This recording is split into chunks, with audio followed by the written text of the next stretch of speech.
आधुनिक युगात सुरक्षित संबंध आणि कुटुंब नियोजनासाठी कंडोमचा वापर अत्यंत सामान्य मानला जातो. मात्र तुम्हाला माहिती आहे का की कंडोमचा इतिहास हा काही दशकांचा किंवा शतकांचा नसून तब्बल 15,000 वर्ष जुना आहे. काय आहे प्रकरण सांगते, मात्र त्याआधी ही रील लाईक करा आणि थोडक्यातला आताच फॉलो करा.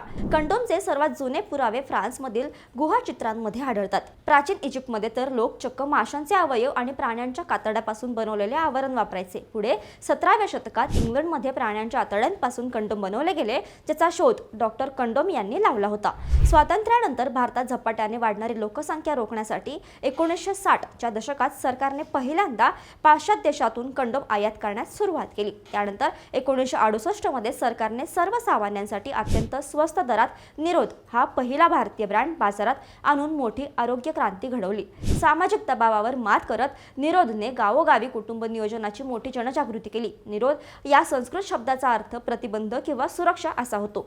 या उत्पादनाचा प्रचार करण्यासाठी सरकारने रेल्वे स्टेशन्स, बस स्टॉप्स, सरकारी रुग्णालय आणि गावोगावी पोस्टर्स लावून मोठी जनजागृती मोहीम राबवली. सुरुवातीला लाज आणि सामाजिक दबावामुळे यावर उघडपणे बोलणे टाळले जात होते, परंतु सरकारने राबवलेल्या प्रभावी मोहिमेमुळे हळूहळू याकडे आरोग्य आणि सुरक्षिततेचे साधन म्हणून पाहिलं जाऊ लागलं. आज 15,000 वर्षांच्या या प्रदीर्घ प्रवासानंतर हे साधन जगभरात आरोग्य क्रांतीचे मुख्य माध्यम बनले आहे. या सगळ्या प्रकरणाबद्दल तुम्हाला काय वाटतं? हा इतिहास तुम्हाला माहिती होता का?